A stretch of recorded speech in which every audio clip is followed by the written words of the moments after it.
Here are some quick questions to help you test your knowledge for AQA GCSE Physics Paper 2. If you haven't seen the full video going through everything you need to know for the paper, it's worth watching that first, link in description. You'll want to pause the video for calculation questions, and you'll need a calculator too. And don't forget to check out the Science Shorts app to help you test your knowledge. Let's go. Question 1. What is the difference between vectors and scalars? Also, give 2 examples of each.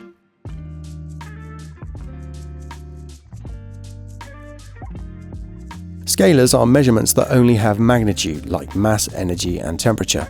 Vectors have magnitude and direction, like acceleration, force, and momentum. Remember, that's why there's a subtle difference between distance and displacement, and speed and velocity. Vectors can be added to find a resultant vector, but remember, if they're going in opposite directions, one of them must be negative.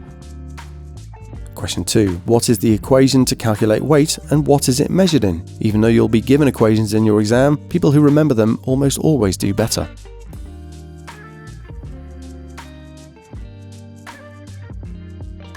Weight in newtons, it's a force, equals mass in kilograms times gravitational field strength, or just G, in newtons per kilogram, which here on Earth is 9.8. Question 3. What's the equation and unit for work done, and how is it linked to GPE?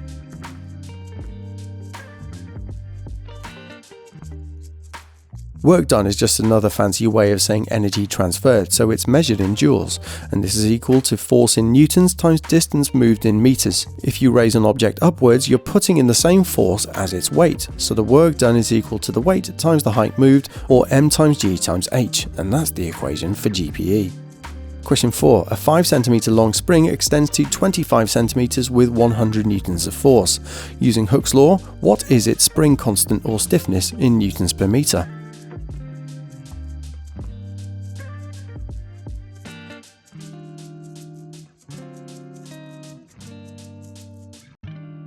Its extension is 20 centimeters or 0.2 meters, which we need it in if the spring constant is in newtons per meter. Hooke's law is F equals KE, that's force equals spring constant times extension.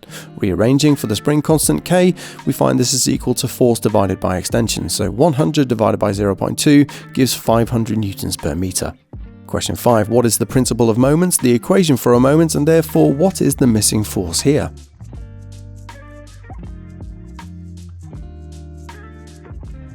The principle of moments is this: for a system to be in equilibrium, the sum of clockwise moments must equal the sum of anti-clockwise moments. A moment is equal to force times distance to the pivot. The clockwise moment here is 20 Newton meters, which means the anti-clockwise moment has to be that too. Dividing this by the distance of 2 meters, that means the missing force must be 10 newtons. Question 6. Why does pressure increase the deeper you are underwater?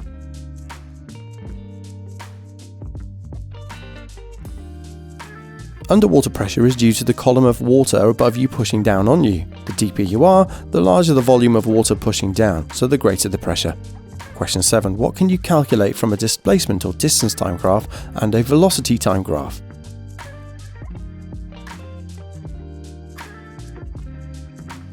The gradient of a displacement time graph gives you the speed or velocity at that point. Remember, if it's a negative gradient, that means the velocity is negative. The gradient of a velocity time graph, on the other hand, gives you the acceleration, while the area under the graph gives you the distance travelled, or the displacement.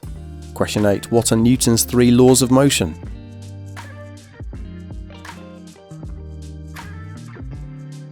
Newton's first law is this: if there's no resultant force acting on an object, its motion is constant. In other words, no overall force equals no acceleration, no change in speed. This is what happens if there's no force or forces are balanced. Newton's second law is F equals ma, force equals mass times acceleration.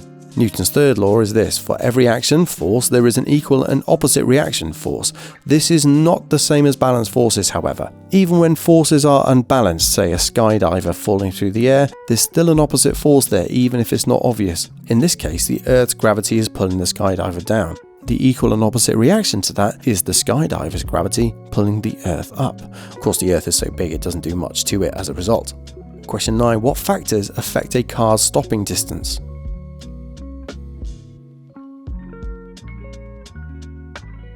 Thinking distance is increased by faster speed, distractions, alcohol, drugs, and tiredness. Braking distance is increased by poor brakes and tyres, road and weather conditions. Speed also affects it, but if you double your speed, you quadruple the braking distance. This is because you've quadrupled your kinetic energy, because the equation for kinetic energy has v squared in it. Question 10. What is the equation for momentum and what is true about momentum?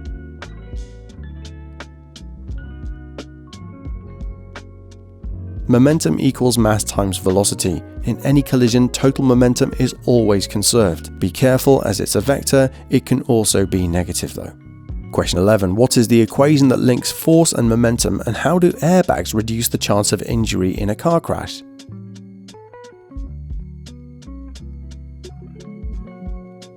Force equals change in momentum divided by time. Airbags increase the collision time, the time taken to lose your momentum. Dividing by a larger time means that the force decreases, and that's much safer.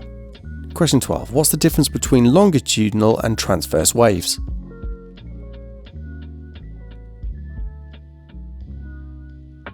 Longitudinal waves are those for which the oscillations or vibrations are parallel to the direction of travel, like sound waves. They consist of compressions and rarefactions. Transverse waves have oscillations that are perpendicular to the wave's direction, like light waves. Question 13. Calculate this wave's wave speed. Here's a hint. Find the frequency from the time period first.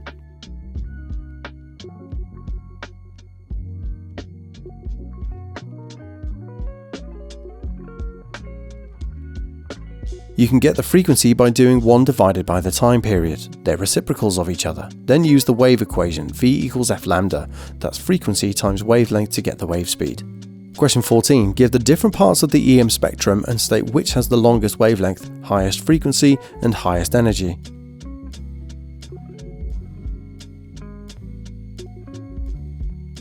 Radio waves, microwaves, infrared radiation, visible light, ultraviolet, X-rays, gamma rays. Great song. Radio waves have the longest wavelength, while gamma has the highest frequency and therefore highest energy too. Question 15. What will happen to this light ray when it enters the glass block?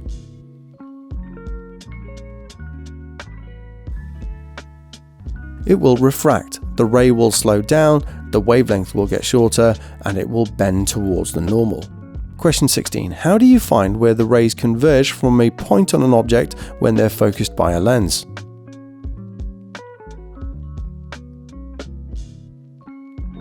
You draw one ray going parallel into the lens, then through the principal focus, the focal length we can just say. The other line goes straight through the center of the lens. Where these rays converge or meet, that's where the image is formed.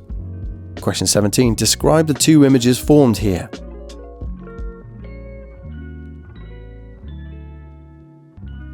The first one, it's a real image, which means it can be projected.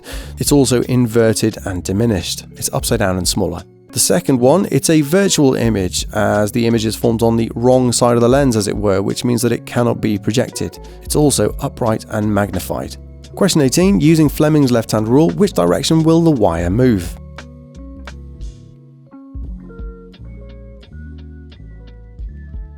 The magnetic field is always from north to south. Getting our left hand and lining up B and I with our index and middle finger, our thumb is the force, so the force on the wire is upwards. Question 19. How do you increase the speed of a motor and the output from a generator?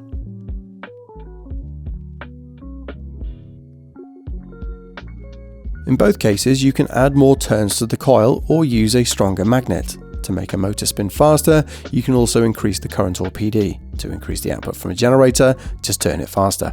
Double people, you're actually done, but don't forget to leave a like and a comment before you leave if you found this helpful. Question 20. If there are half the number of turns on the secondary coil compared to the primary coil on a transformer, what does that mean for the current if it's 100% efficient?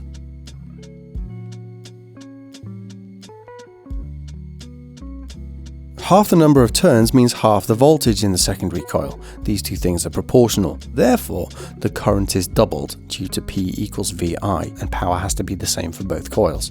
Question 21. How can you reduce energy lost in a transformer?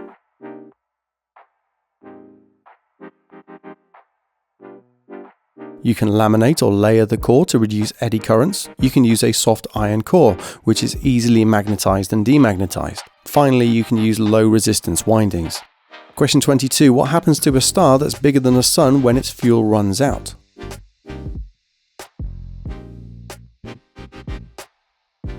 It turns into a super red giant, then goes supernova, leaving behind a very dense neutron star or even a black hole. Question 23. Where would you draw the arrows to show the velocity and force experienced by the satellite at this point?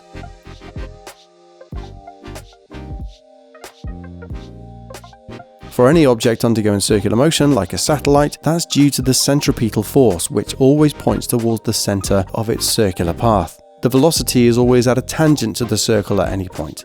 Question 24. What is a geostationary orbit?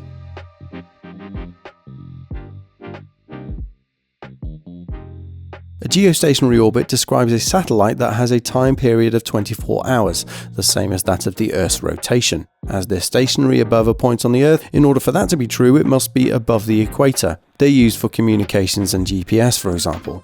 Finally, question 25. How is redshift of galaxies used as evidence for the Big Bang?